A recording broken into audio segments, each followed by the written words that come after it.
So with that, we're going to open the session for question and answers. And I will go ahead and read the first one, which comes from Professor Farzin Sarayan, and it's for Gilberto Mosqueda.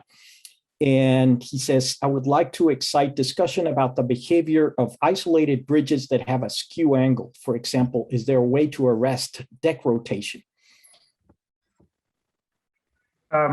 Hi, thank you, Farzin, for the question. I mean, there is a possibility to, for example, if you start increasing rotation to engage like some type of hardening behavior, either a sliding bearing or a lead rubber bearing to try to mitigate that effect. We haven't looked at it. I know we looked at for buildings, and usually isolated buildings tend to have lower rotation. What does tend to increase our rotation is once you start pounding. Yeah, I wouldn't know how to mitigate further. What I wanted to do is and then thank you, Eduardo, for reading the question and exciting the discussion. What I want to do is that when I looked at the concept, so basically the deck is being isolated from the substructure or the columns, right? Mm-hmm. Once you have a skewed angle, with the pounding that it gets from the abutments, it will start rotating. And in regular bridges, the ones that they do not have an isolator, the columns or the column will provide that rotational stiffness, doesn't allow the deck to go around. But when there are isolators, which are relatively easy to move, now the bridge will start rotating. So again, I don't have a good answer for it. I was excited to see that you're using the pounding elements. Another discussion that I want to start is about the convergence criteria that you use to get good results from these simulations, because once you have that pounding element coming in, it's going to cause some nonlinearity and convergence problems. But these are things that keep me busy and keep me thinking. So you are agreeing with me to some extent that this rotation can happen, and we need to find a way that we can harness it. Doesn't let it to get out of hand. Yeah, well, I mean, I have thought something I tried, but we looked at buildings, for example, and I mean, there's not an increase in rotation. That I see your point about the skewed angles. But one of the things we're looking at, for example, if you do begin to get a lot of torsion, you will get larger displacements on say, some bearings, but those bearings could potentially stiffen and reduce that effect. I mean, that's one possibility. We could design them properly. But I have not, I cannot say I looked at specifically at controlling torsion in skewed bridges. So basically the picture that you showed about the test happening at UNR, once that isolator gets to a level that is extended all the way, now it stiffens. It doesn't let it to go further. No, that one, I think, well, that one buckled first before. I mean, they might have some stiffening, but that one definitely buckled first. And it depends, and that's a function of the axial load on the bearing. And I thought I saw him buckle online, and he might be able to better answer that one. But I have not seen hystereses for that particular the measure force for that test. But there should have been at least some stiffening, I think, at least in tests that I seen to bearings going that far out, there should have been some stiffening. I was going to say, speaking of buckle, Ian knows a lot about isolation and a lot about skew bridges. Maybe he can comment on the Sierra Point bridge that he worked on years ago. The question about skew bridges is very valid. If the cause of the rotation, which we know happens in skew bridges, is impact against the abutment wall in the obtuse corner of this, and then rotation and unseating on the acute corner on the opposite span, which has been well identified as a mechanism of collapse, then isolation isn't going to help that. It's still going to happen if you get impact of the superstructure against the back wall of the abutment. And I think Fazan's comment is that if you have a multiple span bridge with conventional piers that are monolithic with the superstructure, then the stiffness of those piers will help reduce the amount of rotation. And you don't have that if you've got an isolator at the top of the pier. Isolators themselves are judged to have minimal torsional stiffness. But if you have multiple isolators, then Fx times E will give a moment resistance. So it's not clear, in my opinion, Fazin, about whether it's an adverse effect to isolate a bridge that's skewed, that's impacting its abutment. And the buckling issue that for the bridge model that Gilberto illustrated, we cause buckling to occur by having excessive displacements in the isolators. And we know if you have excessive shear displacement, then the effect of a column carrying the axial load through the bearing gets less, and you can cause a loss of axial load capacity due to displacement. These bearings were at abutments. They were lightly loaded with gravity loads, but they buckled because of the reduction in the effective area and compression. But not only isolators in this curved bridge went through that treatment, and so the entire system recovered, and indeed those set of bearings were used time and again for other experiments. So that was a case of buckling due in an elastomeric bearing due to excessive displacement, shear displacement, not due to excessive axial load. So thank you very much, Ian, for your comments. That's exactly what I wanted to happen and how I formed my question. I wanted to start this conversation rather than having any strong opinion what should or should not happen. It's like looking into these skewed bridges, you might even, people when they think about skewed bridges, they usually think that the two skew angles are in the same direction. You actually might have bridges that the two skew angles are in the opposite direction. So now you're going to get pounding on the bridge in the same direction. It's going to push the deck outside. So these are all peculiarities that can happen once you have bridges. And by adding these isolators, you're going to get some new dynamics coming in. Thank you for seeing. Let me ask if there are any questions for the other speakers.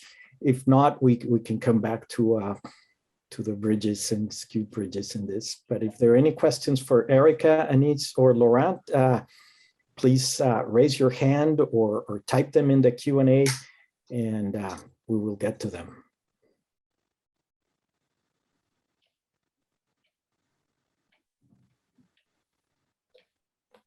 Grace, go ahead. Hi, good morning, everyone. Thank you all for your fascinating presentations. I was looking forward to this session because of the unusual content, quite frankly. This question is for Erica and the fire engineering research. You showed a slide that showed the differences between the prescriptive fire protection design, basically prescriptive code, and then the area in which you are exploring with the research in structural fire engineering. And what I heard you say was that, so we're throwing out the build of the rating assembly systems that are required by prescriptive. And so then are we going to, I'm going to call it a bare structural frame with the thermal open seas analyses that you are conducting? What would the purpose be for a practicing structural engineer to go into that realm? Because I can see some potential cost savings in not putting in fire rated systems, but how would a structural engineer convince the rest of the team that this is a beneficial endeavor? Yeah, thank you, Grace. It's a great question. So the field of structural fire engineering, and the reason I'm not calling it performance-based design is it is deterministic. It is not probabilistic. We're not there yet. So I don't want to have it mixed up with performance-based earthquake engineering. So the field of structural fire engineering can include the application of fire protection, but really it's determining the thickness of fire protection that you need on your structural components based on their capacity. So what is the capacity that you need throughout that fire? And then how do you protect it? So when it comes to steel structures, you can do that in one of two ways. You can oversize your structural component so that it can be bare without fire protection throughout the entire fire. Or you can add thickness of fire protection needed. Really, the whole goal is, right, to just have this cooler core of your structural component that's resisting the force demands throughout that fire, just your gravity demands, and then any additional demands due to the thermal expansion of the members around it. So it can be accomplished in one of two ways. So it's just empowering the engineer to design the building for the loads imposed, as we do for every other hazard. And rather than just putting a prescribed thickness of fire protection that doesn't particularly correlate to any fire that could occur within the building, or consider the capacity of the member itself. Yeah. Thank you. Does that answer your question? Yes, it does. Thank you very Okay. much. I guess the parallel would be with wood construction, where heavy timber construction is allowed, and the thickness of the member also offers some, I guess, some fire protection, right? Yeah. And so in timber construction, just as in steel construction, just because the fire, quote unquote, goes out, just because there's no more fuel doesn't mean that heat isn't continuing to transfer through the section. So this is where the discussion around mass timber and smoldering comes in, is that you might not visually see any fire, but heat is continuing to transfer through the section, even though fuel isn't burning within the compartment. And the same thing happens in steel construction and in concrete construction. It's just, those are, the section doesn't actually, you don't have like phase changes and pyrolysis happening as the temperature increases. So it's just something different on a material level. Thank you so much.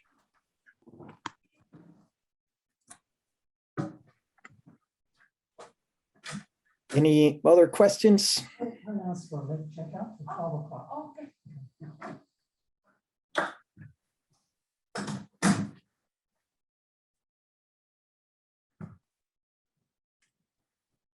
I have one question for Laurent. You mentioned the recovery and try to get these messages also to learn more about the recovery. But I wonder if there's some sort of bias of people posting more messages about the damage and the initial impact and much less on the recovery, and that somehow could skew our perception of how the recovery is going. That's a very key point. You're right. Initially, what you would like ideally are that the people who are really the stakeholders, the parents that go to school or whatever, are the ones commenting and they're truthful about it. Your question is in the more generally, are we talking about people who are invested in the situation, or they're just commenting and retweeting and so on? So we do not take the retweets, by the way, which is this mechanism by which you can amplify, perhaps artificially, just because you saw that this happens, then it's too easy for people to retweet. So, but the question you raise is really, I don't say we have a good answer at this point. What we do observe, though, is that if you focus on the just after the event, when the peak has passed, and you look at the content, you can see that it's more genuine than the previous one. So what do we plan for that to address this bias? I think it's going much more than looking at the tweets because they contain a keyword like school, but more like, what are the conversations like? What do they talk about? So we want to address your very valid point by looking into the words that are used in the first phase versus the second phase. And there are techniques from NLP that can extract keywords that are very important in each phase. So now we can measure the effect of whether what are the conversations like at a given time period, like 1 day after, 2 days and 3 days, and then dig in and see if the effect of bias is there or not.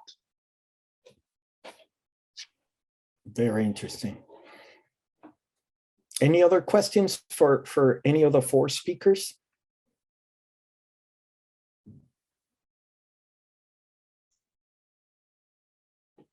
Oh, hello, this is Selim.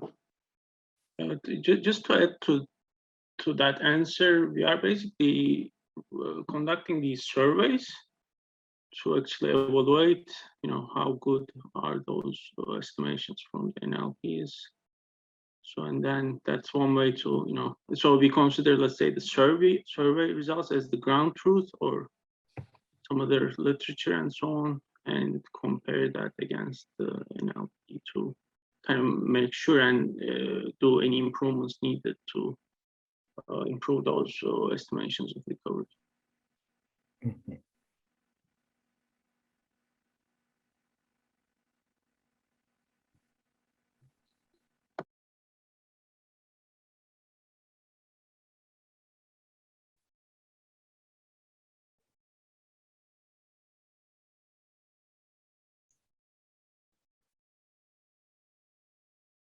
Well, if nothing else, I'll say thanks to Farzin for his question and certainly opened up a parameter, an important parameter to investigate. So thank you for that comment, Farzin.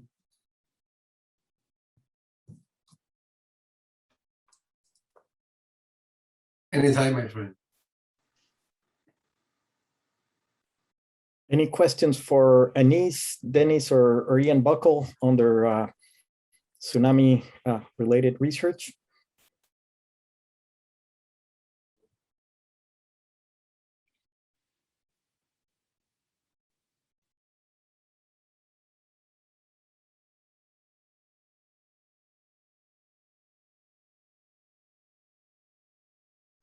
I have one question, if you may, and I understand that in this research, you're primarily looking at the overall loading on, say, a bridge pier.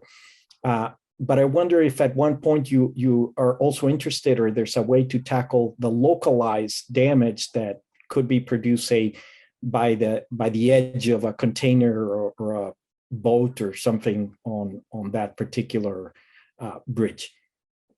Or structure for that matter. The main goal of our research is to study the impact load on a structure. For the time being, I don't think so. We have planned to evaluate the localized damage on the bridge piers. Eduardo, that's certainly the plan, but the method could be used since finite elements are being used to model the bridge and the debris objects. One could look at localized damage in a future study, but at the moment we're looking at total loads for design of substructures. Mm-hmm. And I think another thing we need to say, which is relevant, is that as Anne showed in the last video, is that what's complex with bridges, and because there are already equations available by AAC and FEMA, which gives you prescribed equation for debris impact on a simple structure, which is a flat impact. With bridges, there is a complex interaction. As she saw, it can hit anywhere, it can impact anywhere. It can get trapped there, or it can move below it. And so it's not enough just to give an equation. You need to give the location. So now if we can produce the location as well, then immediately you can evaluate the local damage as well. So that's the complexity of the project. Yeah. And one question, I should say, I'm totally ignorant, don't know anything about this experimental research, but in looking at your very nice videos toward the end of the presentation, I could see that we're constrained by just the length, which I think you mentioned 25 meters, and there would be some sort of like initial condition that may not fully reproduce, what actually may happen. And I was wondering if there's a way of installing some sort of screens or something that would, still accomplish this, but try to remove that sort of like transit phenomena at the opening of the gates. Regarding the opening of the gate, we are still in the process of the design. We are reviewing the available options. Since this is a teaching lab, we just need to upgrade the available lab. We have two options. One of them, as I mentioned, is the sluice gate, and one of them is the swing gate. We have not finalized our decision regarding the gate. Mm-hmm. And just to add to that, Eduardo, yes, you are right. It has been used in other flows like river flow, where they don't want that transient effect. You know, in boards you have a transient effect as the gate opens, so you want that transient effect. But for river and flow, yes, they have used some types of sliders or something where they would adjust, or let's say they do the turbulence or generate artificial turbulence, depending on what you want to get. But you're right, that's one of the limitations of such labs. You need to decide what you're going to model. You go at OSU, you can model the whole process from the wave maker, and you get the propagation, okay, of the whole tsunami. But by the time you get to the structure, your structure has to be very small to get the scale right. So the other alternative is to do what we're going to do here, where we neglect what happens during the propagation, but we try to get local conditions close to the bridge location. So it's just a trade-off always. Yeah, but it's, you know, it could open a sort of a new, sort of simpler way of testing a lot of these things. So it's really exciting. Yeah, that's true.